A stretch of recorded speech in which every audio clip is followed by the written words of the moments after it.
며느라이는 웃으면서 제게 말했습니다. 어머니, 스트레스엔 역시 껌이 직방이래요. 그 한마디가 내 인생을 송두리째 무너뜨릴 줄은 꿈에도 몰랐습니다. 그 애가 내 손바닥 위에 던지듯 올려놓은 것은 싸구려 껌 한 개. 하지만 그건 단순한 껌이 아니었습니다. 내 인생에서 껌은 주전부리가 아니었기 때문입니다. 그건 바로 내 지난 세월의 지옥을 여는 열쇠이자 밥 대신 삼켜야 했던 수많은 눈물이었고 터져 나오는 비명을 틀어막던 처절한 몸부림이었습니다. 그런데 저 애는 내 지옥을 전부 알면서도 웃는 얼굴 뒤에 칼을 숨긴 채 내 생일날 기어이 그 피눈물 같은 기억을 다시 끄집어낸 겁니다. 모든 것이 계획된 일이었습니다. 사연 시작 전에 무료로 할 수 있는 구독과 좋아요를 눌러주시면 제게 큰 힘이 됩니다. 70번째 생일이라고 뭐 별게 있겠습니까? 아침 일찍 일어나 뽀얀 쌀을 씻어 미역국을 끓이고 조촐하게나마 상을 차렸습니다. 먼저 간 영감 사진 앞에 국 한 그릇, 밥 한 그릇 먼저 올려두고 절을 올렸습니다. 창밖으로 스며드는 아침 햇살이 유난히 따스하게 느껴지는 그저 그런 평범한 하루의 시작이었습니다. 자식들이 찾아와 함께 밥 한 끼 먹어주는 것, 그것만으로도 노인의 생일은 충분히 복된 것이지요. 점심때가 다 되어갈 무렵 현관문 비밀번호 누르는 소리가 요란하게 울렸습니다. 하나뿐인 아들 내외였습니다. 며느리인 혜진이는 들어서면서부터 명품 가방을 소파 위에 올려두며 코를 찡긋거렸습니다. 어머니, 집에서 무슨 냄새가 이렇게 나요? 꼭 늙은이 냄새 같네. 환기 좀 하고 사세요.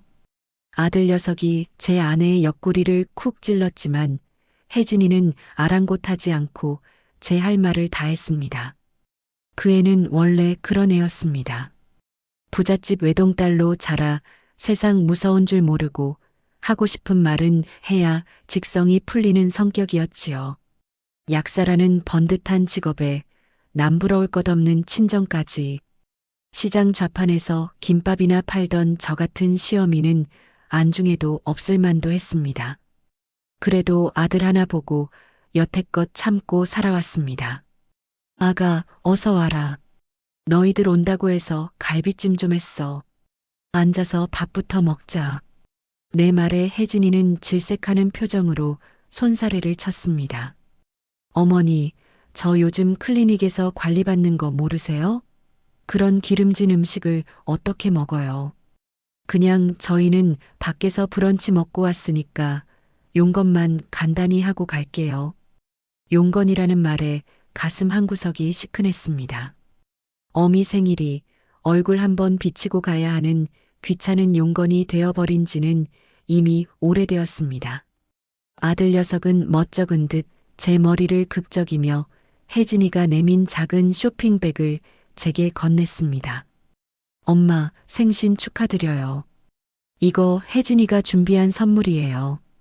그래도 며느리가 빈손으로 오지는 않았구나. 서운했던 마음이 조금은 누그러지는 듯 했습니다. 고맙다는 인사를 하며 쇼핑백 안을 들여다보았습니다. 그 안에는 화려한 포장지 대신 작은 봉투 하나가 덩그러니 들어 있었습니다. 의아한 마음으로 봉투를 열어 내용물을 확인하는 순간 내 손이 돌처럼 굳어버렸습니다. 봉투 안에서 나온 것은 손가락만 한 크기의 낱개로 포장된 껌 한 개였습니다. 머리가 띵하고 울렸습니다. 눈앞이 아찔해지며 나는 순식간에 30년 전 그 끔찍했던 시간 속으로 빨려 들어갔습니다. 남편이 사업 실패로 거액의 빚을 남기고 세상을 떠난 뒤 내 인생은 그야말로 지옥이었습니다. 사방에서 몰려드는 빚쟁이들. 그들은 밤낮을 가리지 않고 찾아와 문을 두드리고 어린 아들이 보는 앞에서 온갖 험한 욕설을 퍼부었습니다. 집안에 닥치는 대로 물건을 부수고 당장 돈을 내놓으라며 내 머리채를 휘어잡기도 했습니다. 그때마다 나는 어린 아들을 끌어안고 장롱 속에 숨었습니다. 아들의 귀를 막고 제발 아무 소리도 듣지 않기를, 아무것도 보지 않기를 빌고 또 빌었습니다. 극도의 공포와 스트레스에 나는 음식을 삼킬 수가 없었습니다. 밥알이 모래알처럼 껄끄러웠고 국물은 역하게 비린내가 나는 듯했습니다. 그런 내게 유일한 생존 수단은 바로 껌이었습니다. 턱이 빠져라 껌을 씹었습니다. 단물이 다 빠져 고무 덩어리가 된 껌을 씹고 또 씹으며 터져 나오려는 비명과 울음을 억지로 삼켰습니다. 껌을 씹는 반복적인 행위만이 나를 옥죄는 불안과 공포에서 잠시나마 벗어나게 해주는 유일한 탈출구였습니다. 껌은 내게 음식이 아니라 신경 안정제였고 생존을 위한 처절한 몸부림이었습니다. 그 사실을 나는 단 한 번 아들에게 털어놓은 적이 있습니다. 성인이 된 아들이 엄마는 왜 그렇게 껌을 좋아해? 라고 물었을 때 술 기운을 빌려 눈물로 고백했던 내 인생의 가장 깊은 상처였습니다. 아들은 그때 내 손을 잡고 함께 울어주었습니다. 자기 때문에 엄마가 그런 고생을 했다며 앞으로는 호강만 시켜주겠다고 맹세했었습니다. 그런데 어머니 왜 그렇게 보세요? 마음에 안 드세요? 혜진이의 목소리가 나를 다시 현실로 끌어왔습니다. 나는 떨리는 눈으로 혜진이를 바라보았습니다. 그 애는 웃고 있었습니다. 모든 것을 안다는 듯 교활하고 잔인한 미소를 띤 채로 말입니다. 어머니, 스트레스엔 역시 껌이 직방이래요. 심장이 바닥으로 곤두박질 치는 것 같았습니다. 아, 저 애는 알고 있구나. 내 아들놈이 내 가장 아픈 비밀을 저 철없는 계집에게 전부 이야기했구나. 그리고 저 애는 내 상처를 후벼 파기 위해 내 생일날 일부러 이 껌 한 개를 들고 온 것이구나. 손바닥 안에 작은 껌 한 개가 천근만근의 쇠뭉치처럼 무겁게 느껴졌습니다. 온몸의 피가 차갑게 식어내리는 기분이었습니다. 나는 간신히 입을 열어 아들을 불렀습니다. 영수야.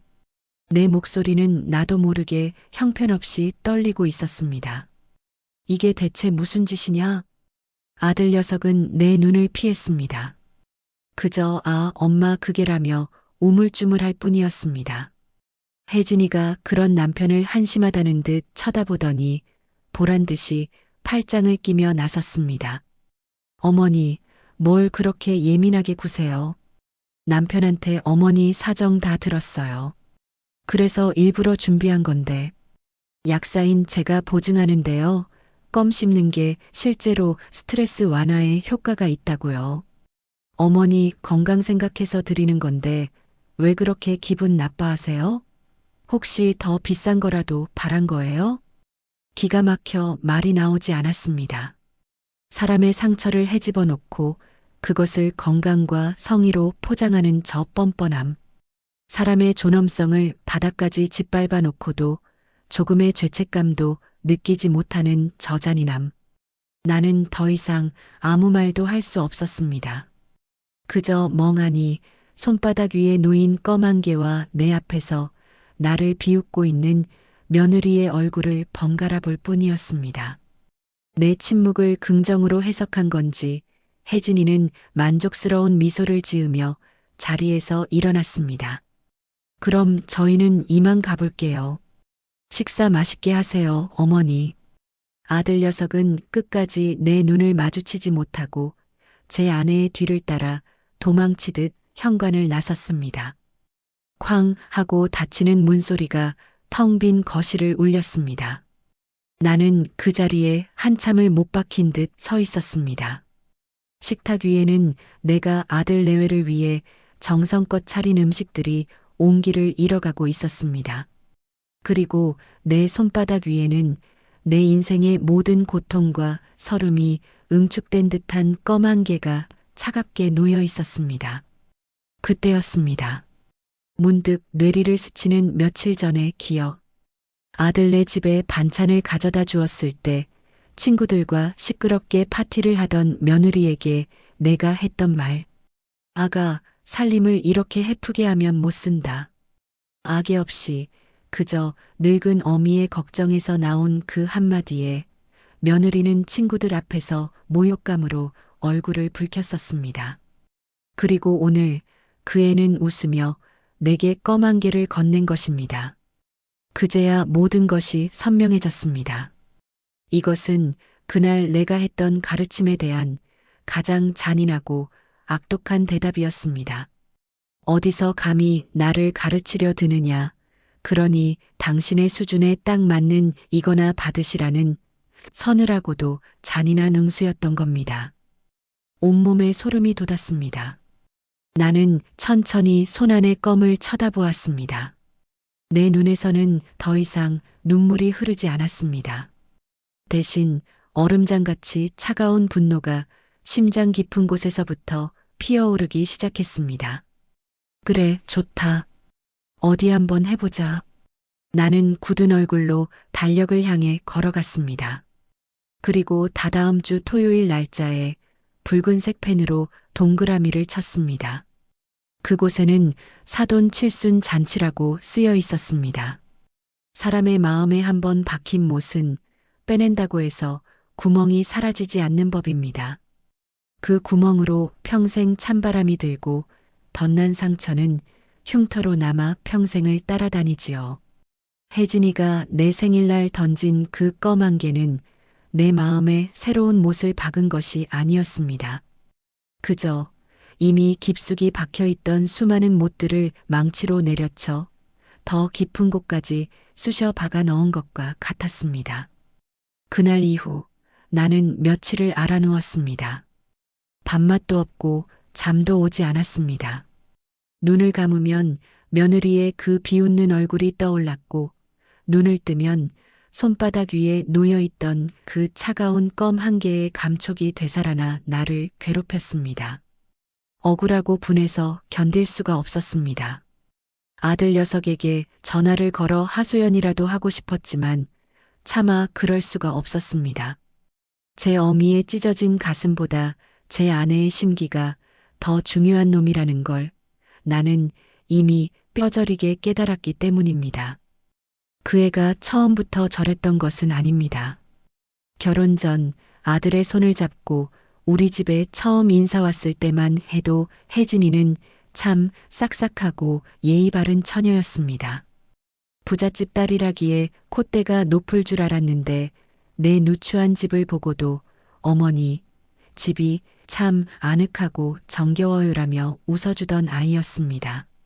나는 그런 혜진이가 참으로 고맙고 예뻤습니다. 내 아들이 저렇게 복이 많구나. 하늘이 우리 모자를 가엾게 여겨 좋은 짝을 보내주셨구나 하고 진심으로 기뻐했습니다. 하지만 그 모든 것이 가면이었다는 것을 깨닫기까지는 그리 오랜 시간이 걸리지 않았습니다. 결혼식을 올리고 우리 집안의 며느리가 되자마자 혜진이는 본색을 드러내기 시작했습니다. 처음에는 사소한 것들이었습니다. 내가 정성껏 차려준 음식을 앞에 두고 어머니, 간이 너무 짜요. 저는 이런 촌스러운 음식 안 먹어요라며 타박을 놓기 시작했습니다. 처음에는 젊은 애들 입맛이려니 하고 넘겼습니다. 하지만 시간이 지날수록 그 애의 행동은 점점 더 도를 넘었습니다. 한 번은 혜진이의 생일이었습니다. 나는 며느리 생일상을 차려주기 위해 며칠 전부터 장을 보고 밤새 음식을 만들었습니다. 그런데 당일날 혜진이는 친구들과 약속이 있다며 코빼기도 비치지 않았습니다. 내가 서운한 마음에 전화를 걸자 그 애는 대수롭지 않다는 듯 말했습니다. 어머니, 요즘 누가 시어머니가 차려준 생일상을 받아요? 그냥 친구들하고 호텔 뷔페에서 파티하는 게 훨씬 세련됐죠. 음식 남은 건 알아서 처리하세요. 수화기 너머로 들려오는 웃음소리와 시끄러운 음악소리에 나는 아무 말도 하지 못하고 전화를 끊어야 했습니다. 그날 나는 혼자서 상다리가 휘어지게 차려진 음식들을 꾸역꾸역 입에 밀어 넣으며 소리 없이 울었습니다. 그런 일은 한두 번이 아니었습니다. 명절날 친척들이 모두 모인 자리에서 우리 어머니는 시장에서 장사하셔서 그런지 아직도 돈 계산하는 버릇을 못 고치셨다며 나를 깎아내리기 일쑤였습니다. 내가 아끼던 낡은 옷가지를 보고는 어머니, 그런 누더기는 이제 좀 버리세요. 저희 집안격 떨어져요라며 면박을 주기도 했습니다. 그때마다 나는 참았습니다. 아들 얼굴을 봐서 이 집안의 평화를 위해서 내가 조금만 참으면, 내가 조금만 더 숙이면 모든 게 괜찮아질 거라고 스스로를 다독였습니다. 하지만 나의 인내는 혜진이에게 이래도 되는 사람이라는 확신만 심어주었을 뿐입니다. 나의 침묵은 그 애의 오만함을 더욱 부추기는 자양분이 되었습니다. 생각이 꼬리에 꼬리를 물고 이어지자 잊고 있던 설움들이 한꺼번에 북받쳐 올랐습니다. 나는 이불을 뒤집어 쓰고 어린애처럼 엉엉 울었습니다. 내 신세가 너무나도 처량하고 나를 이렇게 만든 며느리와 아들이 지독하게 미웠습니다. 그렇게 한참을 울었을까? 문득 우편함에 무언가 와 있을 거라는 생각이 들었습니다. 며칠을 알아누워 있었으니 고지서라도 쌓여 있을 터였습니다. 나는 무거운 몸을 이끌고 현관으로 향했습니다. 우편함에는 예상대로 몇 통의 고지서와 함께 빳빳하고 두툼한 봉투 하나가 들어 있었습니다. 봉투는 화려한 금박으로 장식되어 있었고 그 위에는 붓글씨로 쓴 듯한 점잖은 글씨가 적혀 있었습니다. 회장 김명석 칠순 고희연의 귀하를 모십니다. 김명석? 바로 내 사돈의 이름이었습니다. 봉투를 뜯자 안에서는 더욱 화려한 초대장이 나왔습니다. 최고급 호텔 연회장의 사진과 함께 귀한 걸음하시어 자리를 빛내주시길 바랍니다라는 의례적인 문구가 적혀 있었습니다. 나는 초대장을 들고 멍하니 서 있었습니다. 그 순간 내 머릿속에서 무언가 툭 하고 끊어지는 소리가 났습니다. 며칠 전 며느리가 내게 던졌던 그 검은 개, 그리고 지금 내 손에 들려있는 이 화려하고 오만한 초대장, 전혀 어울리지 않는 두 개의 그림이 내 머릿속에서 기이하게 겹쳐지기 시작했습니다. 나는 홀린 듯 방으로 들어와 서랍 깊숙한 곳에 넣어두었던 작은 상자를 꺼냈습니다. 며느리가 준 검은 개를 넣어두었던 상자였습니다. 상자 뚜껑을 열자 그날의 모욕과 상처가 다시금 생생하게 피어올랐습니다. 나는 검은 개가 담긴 상자와 사돈의 칠순 잔치 초대장을 나란히 놓고 한참을 바라보았습니다. 한쪽은 내 인생의 모든 고통과 희생이 담긴 트라우마의 상징, 다른 한쪽은 그 모든 것을 비웃는 저들의 허영과 위선이 담긴 과시의 상징. 이 두 개를 한자리에 놓는다면 어떤 그림이 그려질까? 그 생각이 들자 며칠 동안 나를 짓누르던 슬픔과 무기력함이 거짓말처럼 사라졌습니다. 대신 그 자리에는 얼음처럼 차갑고 칼날처럼 날카로운 분노가 들어찼습니다. 심장이 미친 듯이 뛰기 시작했습니다. 하지만 그건 불안이나 공포 때문이 아니었습니다. 그것은 지독한 복수를 앞둔 서늘한 흥분이었습니다. 나는 더 이상 울지 않았습니다. 이제 내가 해야 할 일이 무엇인지 명확해졌기 때문입니다. 나는 며느리가 준 그 검은 개를 세상에서 가장 귀한 보석이라도 되는 듯 조심스럽게 집어들었습니다. 그래, 너희는 너희의 방식으로 너희의 가치를 증명하겠지. 화려한 잔치와 값비싼 선물들과 수많은 하객들 앞에서 말이야. 그렇다면 나도 나의 방식으로 내 가치를 증명해 주마. 나는 중얼거리며 검은 개를 손바닥 한가운데에 조심스럽게 올려놓았습니다. 내 손길은 더 이상 떨리지 않았습니다. 오히려 그 어느 때보다 침착하고 냉정했습니다. 이 모욕, 이 수치 내가 가장 화려한 방식으로 너희에게 되돌려주마. 사돈의 칠순 잔치까지는 앞으로 열흘. 내게는 충분한 시간이었습니다. 나는 더 이상 알아눕지도 눈물을 흘리지도 않았습니다. 대신 나는 내 인생에서 가장 중요한 의식을 치르듯 경건하고 침착하게 복수를 준비하기 시작했습니다. 그 첫 번째 단계는 바로 며느리가 던져준 그 껌 한 개를 다시 봉인하는 일이었습니다. 나는 며칠 동안 시내를 돌아다니며 가장 값비싸고 화려한 포장 상자를 찾아다녔습니다.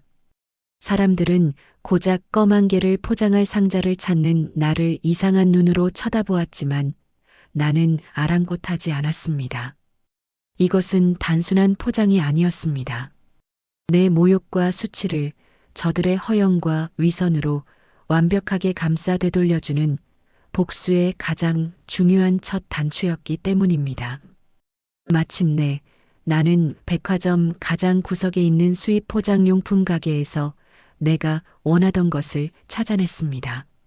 그것은 눈이 부실 정도로 화려한 금박으로 장식된 아주 작고 견고한 보석함이었습니다. 그 안은 부드러운 검은색 벨벳으로 마감되어 있어 그 어떤 것을 넣어도 세상에서 가장 귀한 보물이 될 것처럼 보였습니다. 나는 상자값으로 10만 원이 넘는 돈을 주저없이 지불했습니다. 내 남은 반찬값으로는 과한 사치였지만 내 마지막 자존심을 되찾는 비용으로는 조금도 아깝지 않았습니다. 집으로 돌아온 나는 깨끗하게 손을 씻고 식탁 위에 하얀 천을 깔았습니다. 그리고 그 위에 보석함과 껌 한 개를 조심스럽게 올려놓았습니다. 마치 제사를 지내는 사람처럼 나는 경건한 마음으로 껌을 집어 보석함 중앙에 놓았습니다. 검은 벨벳 위에 놓인 하얀 껌 한 개. 그것은 마치 칠흑 같은 어둠 속에 던져진 한 점의 절망처럼 혹은 모든 것을 집어삼킬 거대한 소용돌이의 눈처럼 보이기도 했습니다. 딸깍. 상자 뚜껑을 닫는 소리가 텅 빈 집안에 유난히 크게 울려 퍼졌습니다. 나는 그 상자를 다시 한 번 더 샛노란 비단 보자기로 감쌌습니다. 사돈이 가장 좋아하는 색깔이었습니다. 그 노란색을 볼 때마다 저들의 천박한 속물근성이 떠올라 구역질이 났지만 그날만큼은 그 색깔이 아주 요긴하게 쓰일 터였습니다. 복수의 첫 번째 단계가 끝났습니다. 나는 정성껏 포장된 내 선물을 장식장 가장 잘 보이는 곳에 올려두었습니다. 그리고 매일 아침 그것을 보며 나의 결심을 다지고 또 다졌습니다. 두 번째 단계는 결전의 날에 내가 입을 갑옷을 준비하는 일이었습니다. 나는 장롱 깊숙한 곳에서 아주 오랫동안 꺼내지 않았던 상자 하나를 꺼냈습니다. 상자 안에는 곱게 접힌 옥색 한복 한 벌이 들어 있었습니다. 그것은 10여 년 전 아들 녀석 결혼식 때 딱 한 번 입었던 한복이었습니다. 당시에는 조금이라도 며느리 집에 초라하게 보이고 싶지 않아 시장 상인들에게 돈을 빌려가며 무리해서 맞춘 옷이었습니다. 그날 이후 입을 일이 없어 장롱 속에 고이 모셔두기만 했던 옷. 하지만 이제 그 옷이 다시 세상 밖으로 나올 때가 된 것입니다. 나는 한복을 꺼내 조심스럽게 펼쳐보았습니다. 세월의 흔적은 조금도 찾아볼 수 없이 옥색 비단은 여전히 은은하고 기품 있는 빛을 발하고 있었습니다. 하지만 이 옷을 입고 한바구음을 지으며 며느리를 맞이했던 10년 전의 나와 이제 이 옷을 입고 며느리에게 복수하려는 지금의 나는 전혀 다른 사람이 되어 있었습니다. 나는 한복을 옷걸이에 걸어두고 매일같이 다리고 먼지를 털었습니다. 작은 먼지 하나라도 앉을세라, 옷에 작은 구김이라도 갈세라. 나는 정성을 다해 한복을 돌보았습니다. 이것은 단순한 옷이 아니었습니다. 그날 연회장에서 수많은 사람들 앞에서 나를 지켜줄 유일한 갑옷이자 초라한 시어미가 아닌 한 인간 박순자의 존엄을 되찾아줄 마지막 무기였습니다. 복수의 준비는 차근차근 진행되고 있었습니다.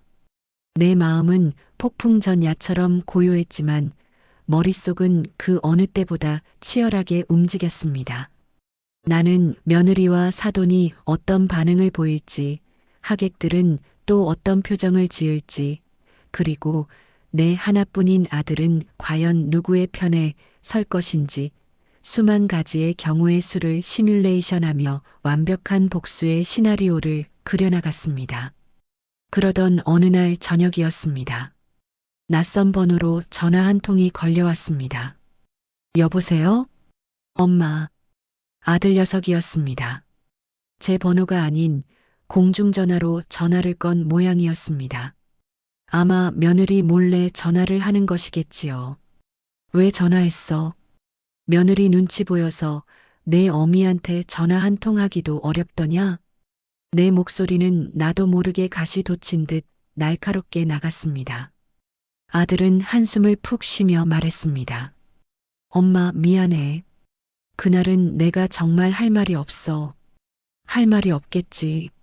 내 어미의 찢어진 가슴보다 내 마누라의 비위를 맞추는 게 더 중요한 놈인데. 엄마, 제발 그런 말 좀 하지 마. 나도 중간에서 힘들어. 중간이라는 말에 실소가 터져 나왔습니다. 그는 단 한 번도 중간에 서 있었던 적이 없었습니다. 언제나 한치의 망설임도 없이 제 아내의 편에 서서 나를 절벽으로 내몰았던 녀석이었습니다.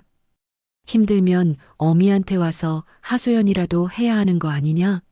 뭐가 그렇게 무서워서 내 핸드폰으로 전화도 못하고 공중전화나 기웃거리고 있어? 혹시 혜진이가 너 감시라도 하니? 내 질문에 아들은 대답하지 못했습니다. 그 침묵이 모든 것을 말해주고 있었습니다.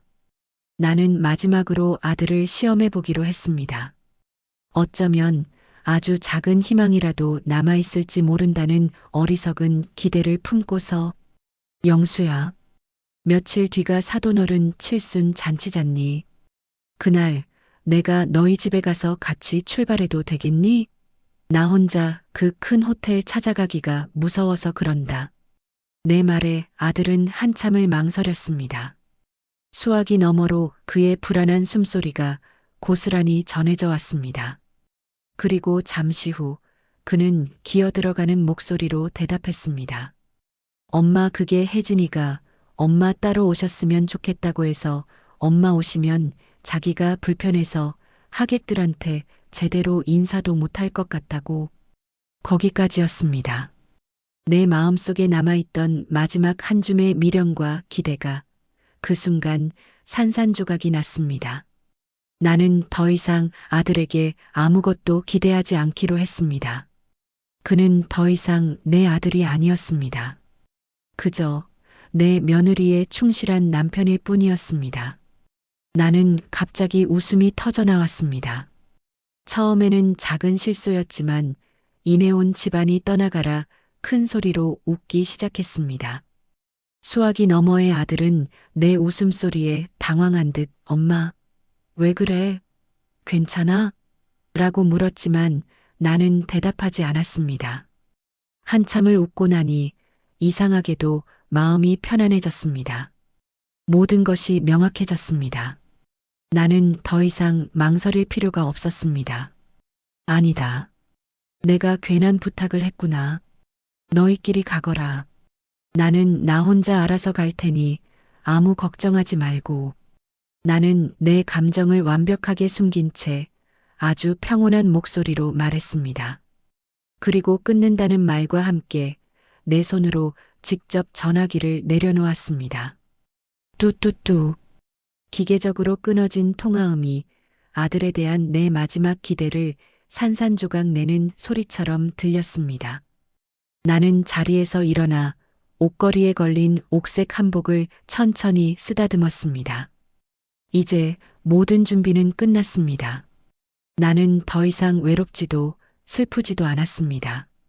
그저 결전의 날을 기다리는 늙은 장수처럼 비장하고 서늘한 결의만이 내 온몸을 감싸고 있을 뿐이었습니다. 사돈의 칠순 잔치. 그 화려하고 위선적인 무대 위에서 나는 내 인생의 마지막 춤을 출 것입니다.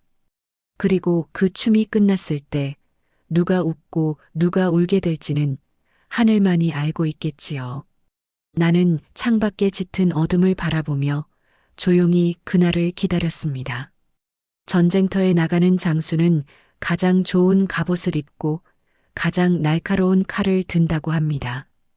오늘 내가 가는 이곳이 바로 내 인생의 마지막 전쟁터였습니다. 수십 년간 짓밟혀온 나의 존엄을 되찾기 위한 싸움. 그래서 나는 내 평생 가장 아름답고 기품 있는 모습으로 그들 앞에 서야만 했습니다. 초라한 패배자가 아닌 모든 것을 되돌려줄 우아한 승리자의 모습으로 말입니다. 사돈의 칠순 잔치가 열리는 날 아침부터 하늘은 잔뜩 찌푸려 있었습니다. 금방이라도 비를 쏟아낼 듯 무겁게 내려앉은 하늘이 마치 결전을 앞둔 내 마음 같았습니다. 나는 동트기 전부터 일어나 목욕제기를 하고 경건한 마음으로 화장대 앞에 앉았습니다. 서툰 솜씨로나마 분을 바르고 아주 옅게 입술을 찍어 발랐습니다. 거울 속에는 낯선 여인이 앉아 있었습니다. 평생 시장 좌판에서 기름때와 씨름하며 살아온 억척스러운 박순자가 아닌 깊은 슬픔과 서늘한 분노를 품은 낯설고 기품 있는 노부인의 모습이었습니다. 나는 조심스럽게 지난 열흘간 매일같이 관리했던 옥색 한복을 꺼내 입었습니다. 사락사락 비단 치맛자락이 스치는 소리가 유난히 크게 들렸습니다. 옷고름을 메고 버선코를 바로잡고 나니 신기하게도 그토록 떨리던 마음이 차분하게 가라앉았습니다. 이 옷이, 이 옥색 비단이 나에게 알 수 없는 용기와 힘을 주는 것만 같았습니다. 마지막으로 나는 장식장 위에 올려두었던 비단 보자기에 쌓인 작은 상자를 집어들었습니다. 가벼웠지만 묵직하게 느껴지는 무게감. 그 안에는 내 모욕과 수치, 그리고 복수의 칼날이 함께 들어 있었습니다. 모든 준비는 끝났습니다. 택시를 타고 호텔로 향하는 내내 나는 창밖의 풍경을 말없이 바라보았습니다. 빠르게 스쳐 지나가는 거리의 모습들이 마치 내 지난 세월의 파노라마처럼 느껴졌습니다. 억척같이 아들을 키워내던 젊은 날 며느리에게 온갖 서름을 당하면서도 속으로만 눈물을 삼키던 지난 날들. 그 모든 시간이 주마등처럼 스쳐 지나갔습니다. 이제 그 지긋지긋한 시간에 마침표를 찍을 때가 온 것입니다. 호텔 입구에 도착하자 김명석 회장님 고희연이라는 거대한 현수막이 나를 맞았습니다. 로비는 이미 수많은 하객들로 북적이고 있었습니다.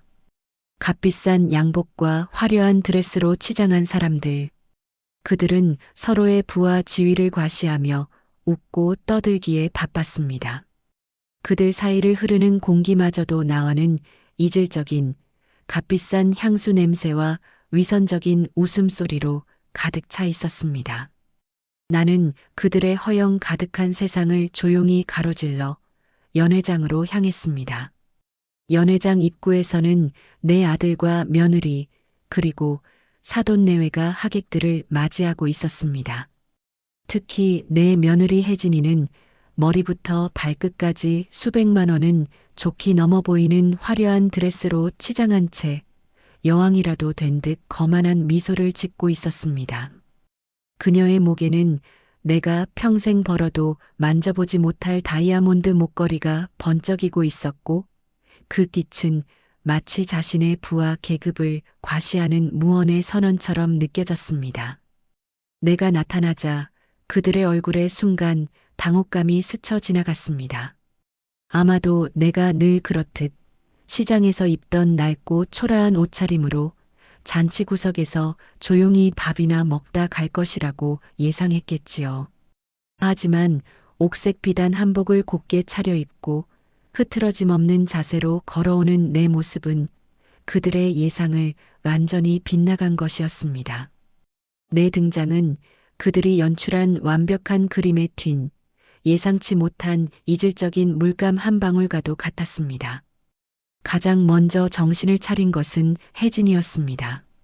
그 애는 재빨리 특유의 가식적인 미소를 지으며 내게 다가왔습니다. 그 표정 변화가 어찌나 빠른지 마치 가면을 바꿔 쓰는 배우를 보는 듯 했습니다. 어머, 어머니, 오셨어요? 그런데 옷은 또 어디서 이런 걸 빌려 입으셨어요? 안 어울리게.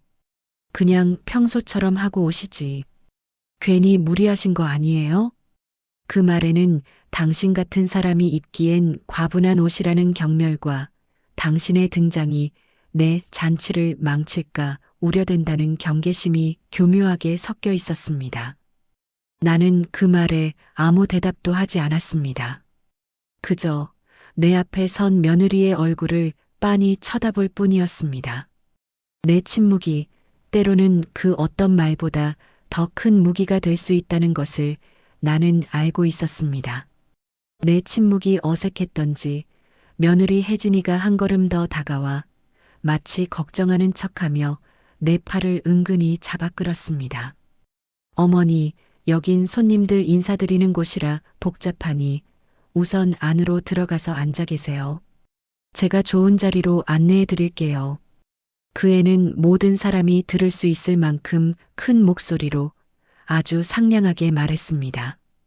하지만 그 말 속에는 당신은 손님 맞이할 자격이 없으니 어서 사라져 달라는 차가운 가시가 숨어 있었습니다. 나를 철저히 이방인 취급하며 밀어내는 것이었습니다. 사도는 그 모습을 못 본 척 헛기침을 하며 다른 하객과 인사를 나누기에 바빴습니다. 나는 혜진이의 손을 조용히 뿌리쳤습니다. 그리고 아무 말 없이 그 애가 안내하는 곳으로 발걸음을 옮겼습니다. 혜진이가 나를 데려간 곳은 가장 구석진 자리였습니다. 무대의 주인공이 되기 위해서는 때로는 가장 멀리서 무대 전체를 조망할 필요가 있는 법이니까요. 그곳은 모든 것을 지켜보기에 완벽한 자리라고 스스로를 위로하며 생각했습니다. 어머니, 여기가 조용하고 좋죠? 다른 곳은 너무 시끄러워서요. 그럼 편히 계세요. 그 애는 내 어깨를 툭툭 두드리고는 마치 큰 선심이라도 쓴 사람처럼 돌아서서 다시 화려한 입구로 향했습니다. 내 아들 녀석은 그 상황에서도 그저 옆에서 안절부절 못하며 우리 둘의 눈치만 살필 뿐 아무런 말도 꺼내지 못했습니다. 자리에 앉아 나는 조용히 연회장 안을 둘러보았습니다. 거대한 크리스털 샹들리에 아래 사람들은 삼삼오오 모여 웃고 떠들고 있었습니다. 테이블 위에는 값비싼 음식과 와인이 넘쳐났고 무대 위에서는 요란한 음악이 흘러나왔습니다. 모든 것이 화려하고 풍요롭고 행복해 보였습니다. 하지만 내 눈에는 그 모든 것이 거대한 위선의 향연으로 보일 뿐이었습니다. 저들의 웃음소리 뒤에 숨겨진 탐욕과 화려한 조명 아래 감춰진 추악한 민낯이 보이는 듯 했습니다.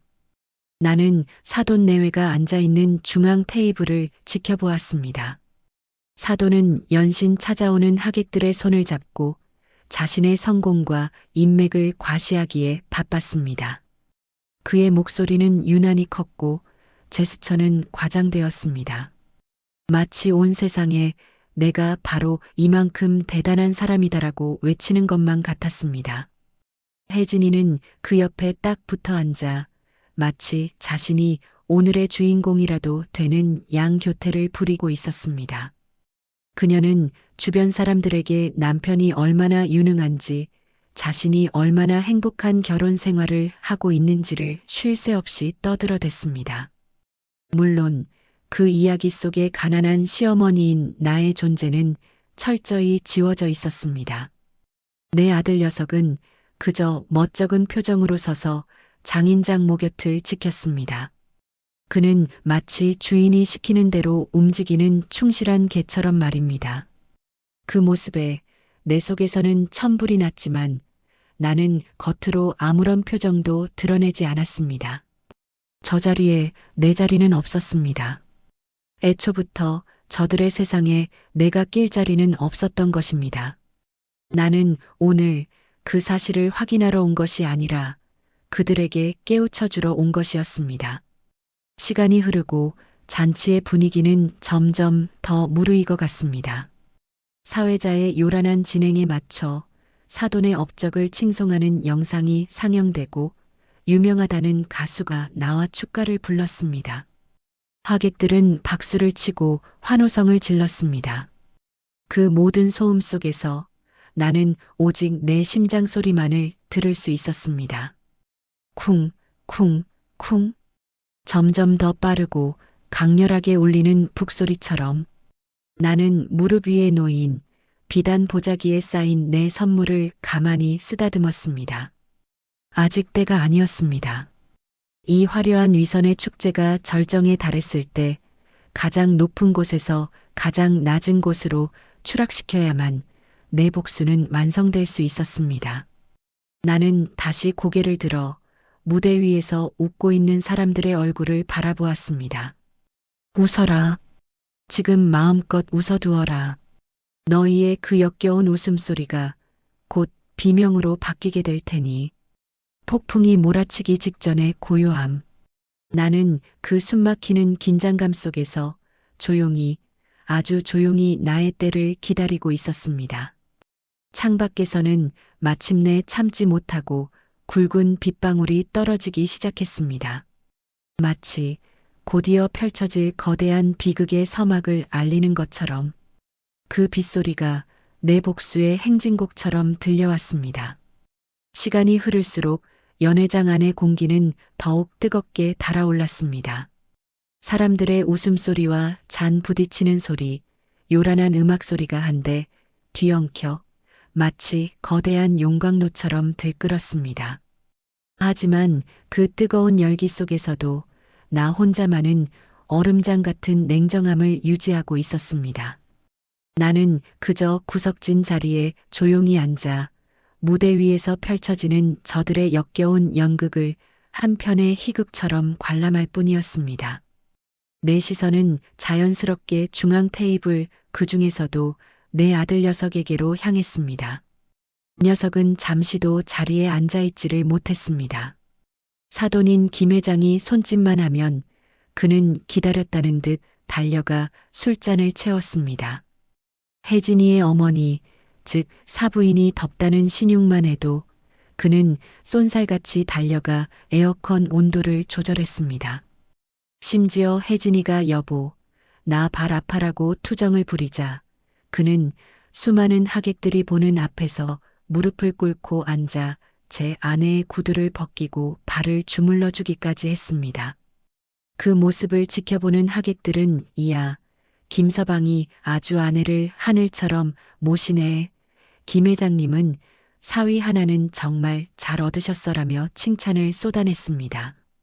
그럴 때마다 김 회장은 만족스러운 표정으로 제 사위의 어깨를 툭툭 쳤고 혜진이는 우쭐한 표정으로 의자에 등을 기댔습니다. 그 누구도 저렇게 재롱을 부리고 있는 남자가 내 아들이라는 사실에는 관심이 없었습니다. 아니, 어쩌면 그 사실을 알면서도 애써 모른 척하는 것일지도 몰랐습니다. 나는 씁쓸한 미소를 지으며 시선을 돌렸습니다. 저 녀석은 이제 온전한 내 아들이 아니었습니다. 저 집안의 대릴 사위, 혹은 그보다 못한 충실한 머슴이 되어버린 지 오래였습니다. 내가 평생을 바쳐 키워낸 아들의 저 비굴한 모습을 나는 눈 하나 깜빡이지 않고 내 마음에 새겨 넣었습니다. 저 모습 또한 오늘 내가 이 자리에 온 이유 중 하나였기 때문입니다. 잠시 후 혜진이가 몇몇 친구들과 함께 내가 앉은 테이블 근처로 다가왔습니다. 그들은 나를 보지 못한 척 자기들끼리 수다를 떨기 시작했습니다. 하지만 그들의 대화 내용은 내가 똑똑히 들으라는 듯 의도적으로 흘리는 이야기들이었습니다. 혜진아, 너희 시어머니는 어디 계셔? 이런 날 당연히 오셨어야지. 한 친구가 묻자 혜진이는 과장된 한숨을 쉬며 대답했습니다. 어휴, 말도 마. 저기 구석에 와서 앉아 계시잖아. 내가 오늘을 위해서 근사한 옷 한 벌 사드리겠다고 했는데도 기어이 저런 촌스러운 한복을 입고 오셨어. 꼭 잔치 분위기 망치려는 사람처럼. 정말 격 떨어져서 창피해 죽겠다. 어머, 정말? 그래도 내가 이해해야지. 배운 게 없으신 분인데 뭘 아시겠어. 내가 그래서 남편한테 얼마나 말했는데. 제발 우리 엄마 칠순 잔치에는 오지 말라고 하시라고. 저런 분 한 명 때문에 우리 집안 전체가 우스워지는 거 난 정말 못 참겠다고. 그런데도 꾸역꾸역 오신 거 봐. 정말 눈치도 없으셔. 그들의 대화는 날카로운 비수처럼 내 가슴을 후벼 팠습니다. 하지만 나는 미동도 하지 않았습니다. 오히려 그들의 대화를 녹음기처럼 내 머릿속에 저장했습니다. 이 모든 말들, 이 모든 경멸의 시선들, 이 모든 것을 몇 배로 되돌려줄 것입니다. 그때 내 옆 테이블에 앉아있던 한 노부인이 내게 말을 걸어왔습니다. 그녀는 나와 비슷한 연배로 비교적 수수한 옷차림을 하고 있었습니다. 아마도 사돈의 먼 친척쯤 되는 듯 했습니다. 저 실례지만 아까부터 표정이 안 좋으시기에 혹시 어디가 편찮으신가 해서요. 나는 희미하게 웃으며 고개를 저었습니다. 아닙니다. 그냥 사람 많은 곳이 조금 어색해서요.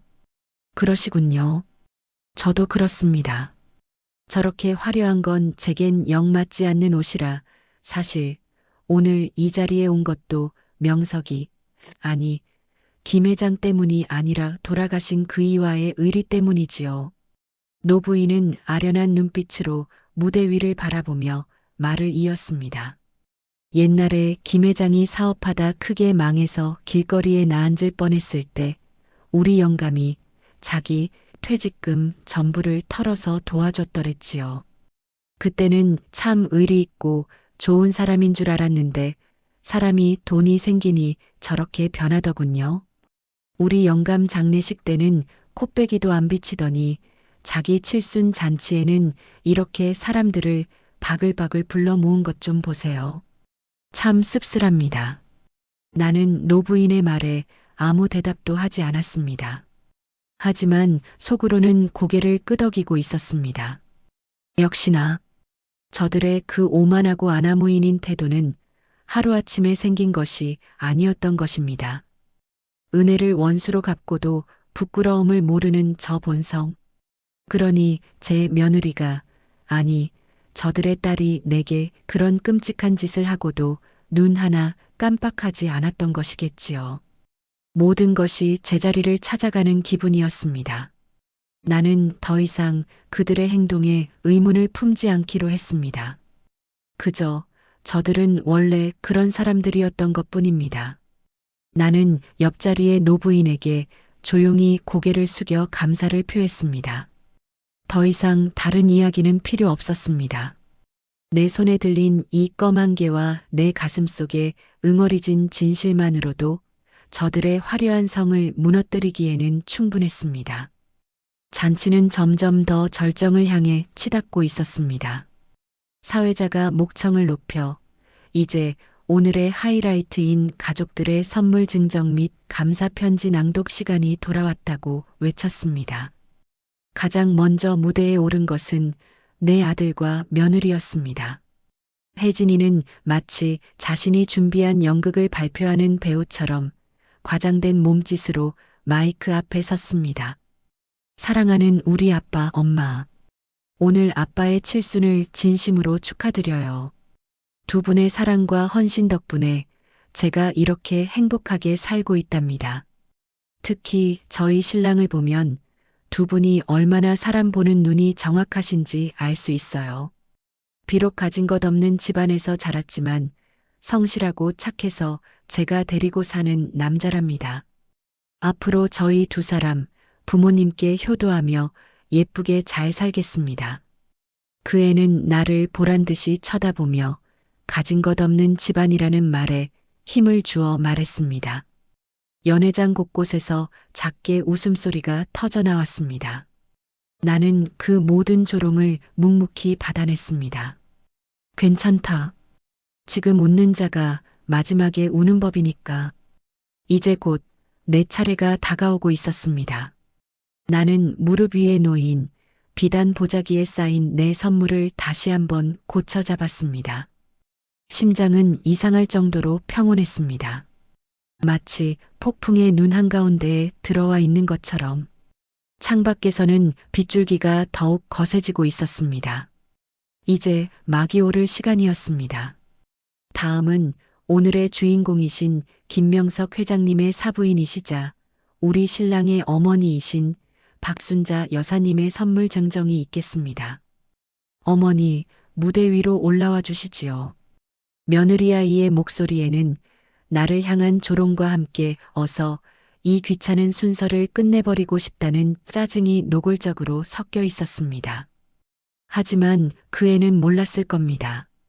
지금 자신이 부른 내 이름 석자가 이 화려한 잔치를 끝장낼 폭탄의 신호탄이 될 것이라는 사실을 말입니다. 나는 자리에서 천천히 일어났습니다. 연회장의 모든 시선이 일제히 내게로 쏠리는 것이 느껴졌습니다. 그 시선들 속에는 호기심, 무관심, 그리고 약간의 경멸이 뒤섞여 있었습니다. 나는 그 모든 시선을 온몸으로 받아내며 무릎 위에 놓인 비단 보자기를 집어들었습니다. 그리고 한 걸음 한 걸음 무대를 향해 걸어나갔습니다. 구석진 내 자리에서 무대까지의 거리는 그리 멀지 않았지만 그 길은 마치 내 70평생의 길처럼 아득하게 느껴졌습니다. 수많은 하객들 사이를 지나는 동안 나는 똑똑히 들었습니다.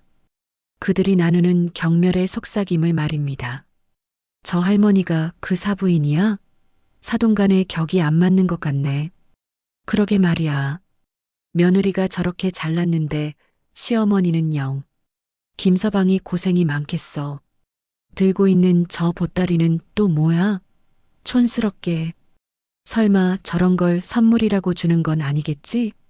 그들의 말 한마디 한마디가 날카로운 유리 조각이 되어 내 살을 파고들었지만 나는 조금도 흔들리지 않았습니다.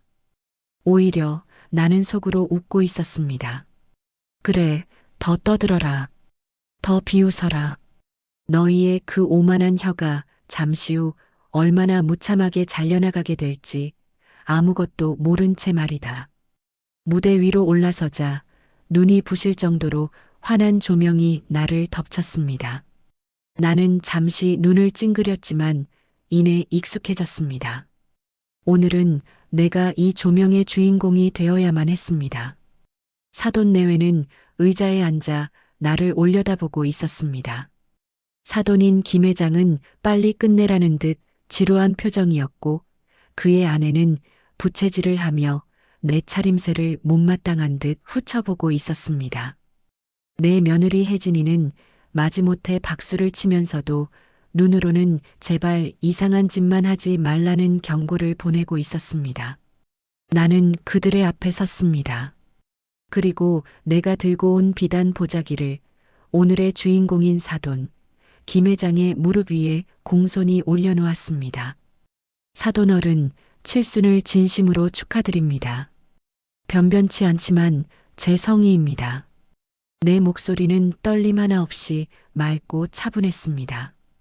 김 회장은 내 선물을 거들떠보지도 않고 귀찮다는 듯 턱짓으로 혜진이에게 그것을 치우라는 신호를 보냈습니다. 하지만 나는 한 발짝도 물러서지 않고 그 자리에 서서 말했습니다. 사돈, 제 선물은 사돈께서 직접 풀어보셔야 합니다. 내 단호한 말에 김 회장은 의아한 표정으로 나를 쳐다보았습니다. 그의 눈에는 감히 내가 나에게 명령을 해? 라는 불쾌감이 가득했습니다. 하지만 수많은 하객들이 지켜보는 앞에서 차마 내 부탁을 무시할 수는 없었던 모양입니다. 그는 마지못해 짜증 섞인 손길로 비단 보자기를 풀기 시작했습니다. 샛노란 비단 보자기가 풀리자 그 안에서 눈부신 금박 보석함이 모습을 드러냈습니다. 그 화려하고 고급스러운 모습에 하객들 사이에서 나지막한 감탄사가 터져나왔습니다. 어머, 저 상자 좀 봐. 엄청 비싸 보이는데? 무슨 보석이라도 들어있는 거 아니야? 역시 사도는 다르네. 며느리 혜진이의 얼굴에도 놀라는 기색이 역력했습니다. 그녀는 내게서 저런 값비싼 선물이 나올 것이라고는 상상도 못했을 것입니다. 그녀는 의심스러운 눈초리로 나와 보석함을 번갈아 쳐다보았습니다. 김 회장 역시 조금은 의외라는 표정으로 헛기침을 하며 보석함 뚜껑을 열기 위해 손을 뻗었습니다. 연 회장의 모든 사람들이 숨을 죽이고 그의 손끝을 주목했습니다.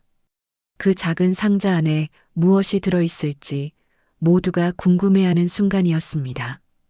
딸깍, 경쾌한 소리와 함께 보석함 뚜껑이 열렸습니다. 그리고 그 순간 연회장 안의 모든 소음이 거짓말처럼 멈췄습니다. 시간마저 멈춘 듯 숨막히는 정적이 흘렀습니다. 화려한 금박 상자 안 부드러운 검은 벨벳 위에는 그 어떤 보석도 금붙이도 들어있지 않았습니다. 그곳에는 그저 작고 하얀 껌 한 개가 덩그러니 놓여 있을 뿐이었습니다. 눈부시게 화려한 상자와 그 안에 담긴 초라하기 짝이 없는 껌 한 개. 그 극단적인 부조화가 만들어내는 기괴한 풍경에 사람들은 무슨 말을 해야 할지 잊은 듯 그저 멍하니 무대 위를 바라보고 있었습니다. 가장 먼저 정적을 깬 것은 오늘의 주인공인 김 회장이었습니다. 그의 얼굴은 처음에는 당혹감으로 이내 분노로 시뻘겋게 달아올랐습니다. 그는 자리에서 벌떡 일어나 보석함을 바닥에 내동댕이 쳤습니다. 이게 무슨 짓입니까? 사부인. 그의 불호령이 마이크를 통해 연회장 전체에 쩌렁쩌렁 울려 퍼졌습니다. 내 칠순 잔치에 와서 지금 이게 무슨 모욕이고 조롱이란 말이오. 당신 지금 제정신이야. 보석함에서 튕겨나온 껌 한 개가 무대 바닥을 대굴대굴 굴러내 발치 앞에 와 멈췄습니다. 나는 그것을 조용히 내려다보았습니다. 30년 전 나를 지옥에서 버티게 해주었던 생존의 몸부림. 그리고 열흘 전 내게 지독한 모욕을 안겨주었던 수치의 상징. 바로 그 껌이었습니다. 사도는 고래고래 소리를 질렀고 혜진이는 창백해진 얼굴로 내게 달려와 팔을 잡아 끌었습니다. 어머니, 지금 뭐 하시는 거예요? 당장 사과하세요. 네. 일부러 저희 망신 주려고 작정하셨어요? 아들 녀석은 어쩔 줄을 몰라 하며 바닥에 떨어진 보석함과 장인의 얼굴, 그리고 내 얼굴을 번갈아 쳐다볼 뿐이었습니다. 하객들은 이제 더 이상 숨기지 않고 노골적인 비웃음과 조롱의 눈빛으로 나를 향해 수군거리기 시작했습니다. 모든 것이 내가 예상했던 그대로였습니다. 나는 나를 붙잡는 혜진이의 손을 조용히 하지만 단호하게 뿌리쳤습니다. 그리고 무대 중앙에 놓인 마이크를 향해 천천히 걸어갔습니다. 사회자는 당황하여 나를 막으려 했지만 내 눈빛에 기가 질린 듯 주춤거리며 뒤로 물러섰습니다. 나는 마이크 앞에 섰습니다. 수백 개의 눈동자가, 수백 개의 귀가 오직 나 하나에게로 집중되고 있었습니다. 나는 잠시 눈을 감고 깊은 숨을 들이마셨습니다. 이제 막을 내릴 시간이었습니다. 나는 눈을 뜨고 싸늘하게 식어버린 연회장을 천천히 둘러보았습니다. 그리고 입을 열었습니다. 내 마지막 전쟁의 첫마디를. 사돈, 조롱이라 하셨습니까? 모욕이라 하셨습니까? 나는 마이크를 잡고 무대 아래에서 분노로 부들부들 떨고 있는 사돈을 향해 나직이 물었습니다. 내 목소리는 마이크를 통해 연회장 전체에 서늘하게 울려 퍼졌습니다. 소란스럽던 연회장은 내 한마디에 다시금 물을 끼얹은 듯 조용해졌습니다. 제가 드린 이 선물이 정녕 저만의 조롱이고 모욕으로 보이십니까? 내 질문에 사돈은 대답하지 못했습니다. 그저 당장 내려오지 못해 라며 삿대질을 할 뿐이었습니다. 혜진이는 경악과 공포가 뒤섞인 표정으로 내게 다가와 마이크를 빼앗으려 했습니다. 하지만 나는 그 손을 가볍게 피하며 내 이야기를 시작했습니다. 내 평생 단 한 번도 제대로 꺼내보지 못했던 내 지옥에 관한 이야기를 말입니다.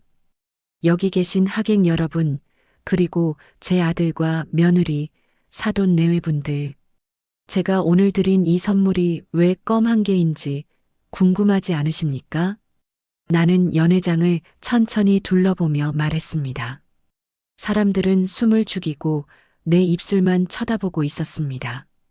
지금으로부터 30년 전 저는 남편을 잃고 어린 아들과 단둘이 세상에 남겨졌습니다. 남편이 남긴 것은 거액의 빚뿐이었습니다. 사방에서 빚쟁이들이 몰려왔고 저는 어린 아들을 지키기 위해 밤마다 장롱 속에 숨어 떨어야 했습니다. 그 공포와 스트레스에 저는 음식을 삼킬 수가 없었습니다. 내 목소리는 떨리지 않았습니다. 오히려 아주 먼 옛날 이야기를 하는 사람처럼 담담했습니다. 그때 제가 밥 대신 씹었던 것이 바로 이 껌입니다. 턱이 빠져라 껌을 씹으며 터져나오는 비명을 막고 흐르는 눈물을 삼켰습니다. 껌은 제게 단순한 주전부리가 아니었습니다. 지옥 같은 세월을 버티게 해준 제 생존의 몸부림이자 처절한 트라우마였습니다. 연회장 곳곳에서 나지막한 탄식과 동정의 속삭임이 새어나왔습니다. 나는 그 반응을 확인하며 며느리 혜진이를 똑바로 쳐다보았습니다. 그 애는 이미 사색이 되어 제발 그만하라는 듯 두 손을 모으고 있었습니다. 그런데 제 며느리 김혜진 양은 제 이 아픈 상처를 누구보다 잘 알고 있었습니다. 제 아들놈을 통해 전부 전해 들었기 때문이지요. 그리고 열흘 전 제 생일날 이 아이는 제게 선물이라며 바로 이 껌 한 개를 건넸습니다. 나는 바닥에 떨어진 껌 한 개를 주워 두 손가락으로 집어 높이 쳐들었습니다. 모든 사람이 볼 수 있도록. 그러면서 제게 이렇게 말하더군요. 어머니, 스트레스엔 역시 껌이 직방이래요. 라고 말입니다. 아니에요. 어머님, 제가 언제. 혜진이가 비명을 지르며 부인했지만 나는 그 말을 가차없이 잘랐습니다. 내가 하지 않았느냐. 내가 내 아픈 과거를 뻔히 알면서도 나를 조롱하고 멸시하기 위해 일부러 이 껌 한 개를 던져주지 않았느냐. 내 눈에는 내 시어미의 피눈물이 그저 하찮은 스트레스쯤으로 보였더냐. 내 일갈에 혜진이는 아무 말도 하지 못하고 파르르 떨리는 입술만 깨물었습니다. 연회장의 분위기는 이제 완전히 역전되었습니다. 동정과 연민의 시선은 내게로, 경악과 경멸의 시선은 혜진이에게로 향하고 있었습니다. 나는 시선을 돌려 넋이 나간 채 서 있는 내 아들을 바라보았습니다. 그리고 너 내 아들 영수야. 너는 그때 어디서 무엇을 하고 있었느냐? 내 어미가 내 아내에게 이토록 끔찍한 모욕을 당하고 있을 때 너는 엄마가 너무 예민하다며 내 아내의 편을 들었지. 내 어미의 찢어진 가슴보다 내 아내의 심기를 살피는 게 더 중요했더냐? 내가 너를 어떻게 키웠는데, 내가 누구 때문에 저 지옥 같은 세월을 버텨냈는데 내가 내 어미에게 이럴 수가 있단 말이냐? 아들은 내 외침에 푹 하고 고개를 숙였습니다. 그의 어깨가 가냘프게 떨리고 있었습니다. 하지만 나는 더 이상 그에게서 동정심을 느끼지 못했습니다. 마지막으로 나는 무대 아래에서 이 모든 상황을 믿을 수 없다는 표정으로 지켜보고 있는 사돈 내외를 향해 몸을 돌렸습니다. 그리고 사돈 어른, 사부인. 제가 드린 이 선물이 그렇게도 불쾌하셨습니까?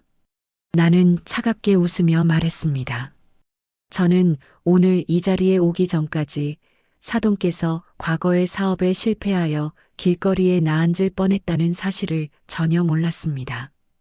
그때 여기 계신 한 분의 도움으로 간신히 재기하셨다는 이야기도 말입니다. 나는 아까 나에게 말을 걸었던 그 노부인을 손으로 가리켰습니다. 노부인은 당황한 듯 했지만 이내 결심한 듯 자리에서 일어나 모두에게 고개를 숙여 보였습니다. 연 회장은 다시 한번 술렁였습니다. 김 회장의 얼굴은 이제 분노를 넘어 새하얗게 질려 있었습니다. 사돈께서는 그 초라했던 과거를 감추고 싶으셨겠지요. 그래서 저의 가난이 사돈의 과거를 떠올리게 하는 거울처럼 느껴져 불쾌하셨을 겁니다. 그래서 제 며느리가, 아니, 사돈의 귀한 따님이 저를 멸시하고 짓밟는 것을 알면서도 방관하셨겠지요. 아니, 어쩌면 부추기셨을지도 모를 일입니다. 무슨 그런 헛소리를. 김 회장이 소리쳤지만 그의 목소리는 이전처럼 위압적이지 못했습니다. 헛소리가 아닙니다. 이 껌 한 개는 제게는 제 인생의 트라우마이자 상처입니다. 하지만 동시에 이 껌 한 개는 바로 사돈 내외분과 제 며느리의 진짜 얼굴이기도 합니다. 사람의 가장 깊은 상처를 헤집어 자신의 우월감을 확인하려는 잔인함. 은혜를 원수로 갚고도 부끄러움을 모르는 파렴치함. 자신의 초라한 과거를 감추기 위해 남을 짓밟는 비겁함. 이 모든 것이 바로 이 작은 껌 한 개에 담겨 있습니다. 나는 손바닥 위의 껌을 김 회장의 발치 앞으로 툭 하고 던졌습니다. 그러니 사돈, 이 선물은 제가 드리는 것이 아닙니다. 사돈의 귀한 따님이 자신의 부모님께 드리는 효도 선물인 셈이지요.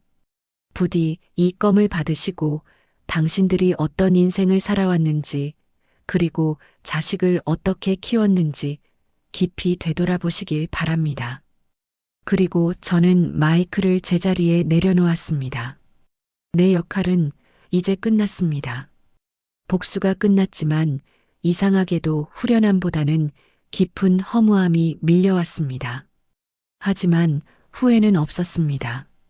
나는 내 마지막 존엄을 지키기 위해 내가 할 수 있는 최선을 다했을 뿐입니다.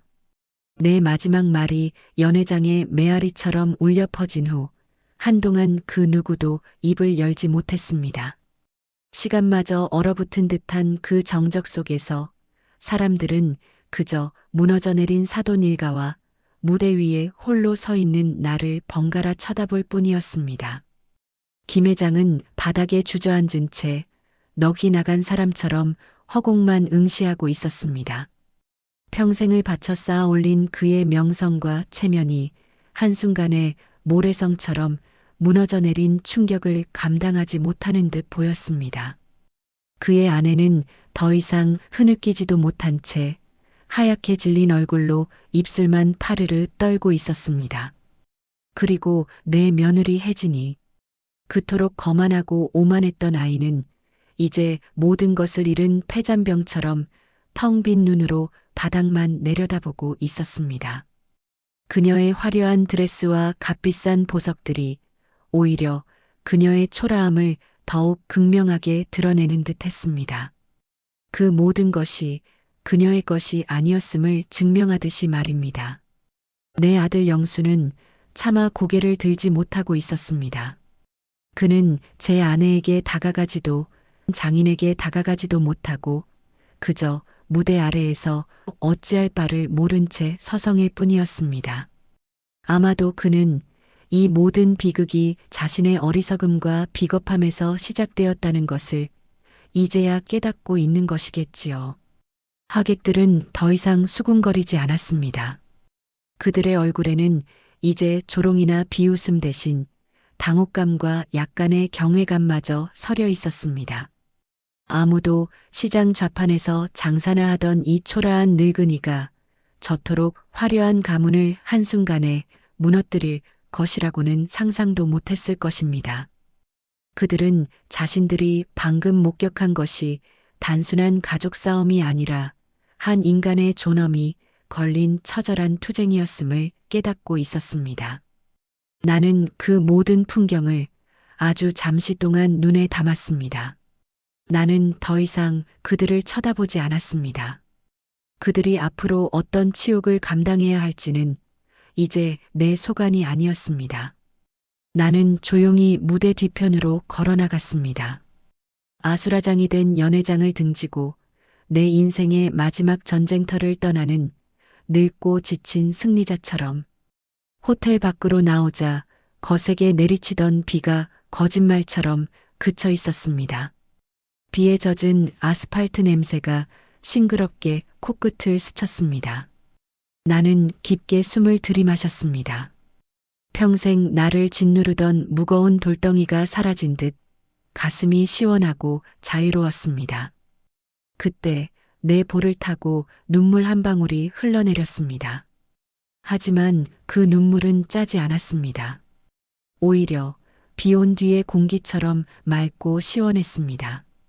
그날 이후 많은 것이 변했습니다. 사돈의 칠순 잔치는 그날 파국을 맞았고 그들의 위선적인 민낯은 순식간에 동네방네 소문이 퍼져나갔습니다. 은혜를 원수로 갚은 회장님이라는 꼬리표는 그들을 평생 따라다녔습니다. 김 회장의 사업은 큰 타격을 입었고 사람들의 손가락질을 견디지 못한 그들은 결국 살던 동네를 떠나 다른 곳으로 이사를 갔다고 합니다. 그들이 떠나는 날 아무도 그들을 배웅하지 않았다고 들었습니다. 아들과 며느리는 한동안 내게 연락하지 않았습니다. 아니, 하지 못한 것이겠지요. 그러던 어느 날 아들 녀석이 혼자 나를 찾아왔습니다. 녀석은 내 앞에 무릎을 꿇고 눈물을 펑펑 쏟으며 용서를 빌었습니다. 잘못했다고, 자신이 죽일 놈이라고, 어리석었다고 말입니다. 그의 손에는 값비싼 보약 상자와 두툼한 돈 봉투가 들려 있었습니다. 아마도 그것이 그가 생각하는 최선의 사죄 방식이었겠지요. 나는 그런 아들을 그저 말없이 내려다보았습니다. 예전 같았으면 그 눈물에 마음이 약해져 이제 그만 일어나라며 손을 잡아주었을지도 모릅니다. 하지만 나는 그러지 않았습니다. 그 손에 든 건 뭐냐? 내 차가운 물음에 아들은 당황하며 말했습니다. 엄마 몸보신이라도 하시라고, 그리고 이건 생활비에 보태 쓰세요. 나는 헛웃음을 터뜨렸습니다. 영수야, 너는 아직도 멀었구나. 내가 원했던 것이 이런 물질적인 것이었다면 나는 애초에 이런 일을 시작하지도 않았을 것이다. 내가 평생 원했던 것은 그저 따뜻한 말 한마디와 진심 어린 존중이었어. 하지만 너는 결혼하고 나서 내게 단 한 번도 그것을 주지 않았지. 나는 아들의 손에 들린 보약 상자와 돈 봉투를 밀어냈습니다. 내가 진정으로 용서를 빌어야 할 사람은 내가 아니다. 바로 너 자신이다. 내 어미의 아픔을 외면하고 제 아내의 허영을 채워주기 위해 비굴하게 살았던 너 자신에게 용서를 빌거라. 그리고 그 대가를 앞으로 평생 내가 감당하며 살아가는 것이 내가 내게 할 수 있는 유일한 속죄다. 나는 끝내 아들을 용서하지 않았습니다. 용서는 가해자가 아니라 피해자가 선택하는 권리이기 때문입니다. 아들은 내 단호한 모습에 더 이상 아무 말도 하지 못하고 고개를 떨군 채 돌아갔습니다. 며느리 혜진이는 그 후로 단 한 번도 내 앞에 나타나지 않았습니다. 들리는 소문에 의하면 그녀는 충격으로 신경쇠약에 걸려 병원에 입원했다고 합니다. 나는 그 소식을 듣고도 아무런 감정도 느끼지 못했습니다. 그저 인과응보라는 네 글자만 떠올랐을 뿐입니다.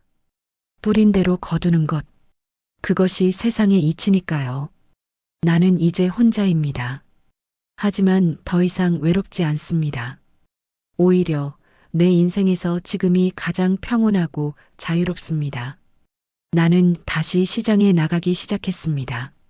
하지만 더 이상 김밥을 팔지는 않습니다. 대신 작은 화분을 가꾸어 파는 작은 꽃집을 열었습니다. 순잔의 뜨락이라는 간판을 내걸고서 사람들은 내게 묻습니다. 왜 그 나이에 또 힘든 일을 시작하냐고. 그럴 때마다 나는 웃으며 대답합니다. 이 꽃들은 나 자신을 위해 피우는 꽃입니다. 지난 70평생 남을 위해 살았으니 이제 남은 인생은 온전히 나 자신을 위해 살아보고 싶어서요. 내 작은 가게에는 늘 향기로운 꽃내음과 잔잔한 음악이 흐릅니다. 나는 그곳에서 흙을 만지고 꽃을 가꾸며 내 상처를 치유하고 있습니다. 가끔 그날의 일이 떠오를 때가 있습니다. 화려한 연회장, 사람들의 시선, 그리고 내 손바닥 위에 놓여있던 그 차가운 껌 한 개. 그 기억은 이제 더 이상 내게 고통이 아닙니다. 오히려 내게 새로운 인생을 선물해준 고마운 상처로 남아 있습니다. 그날 찢어졌던 옥색 한복의 옷고름은 다시 꿰매지 않았습니다.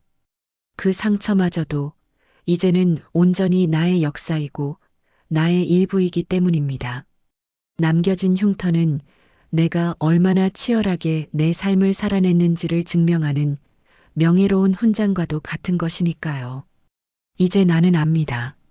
진정한 복수는 상대를 파멸시키는 것이 아니라 그들로부터 내 인생을 되찾아와 온전히 나 자신으로 살아가는 것이라는 것을. 창밖으로 오늘의 첫 햇살이 비쳐 들어옵니다.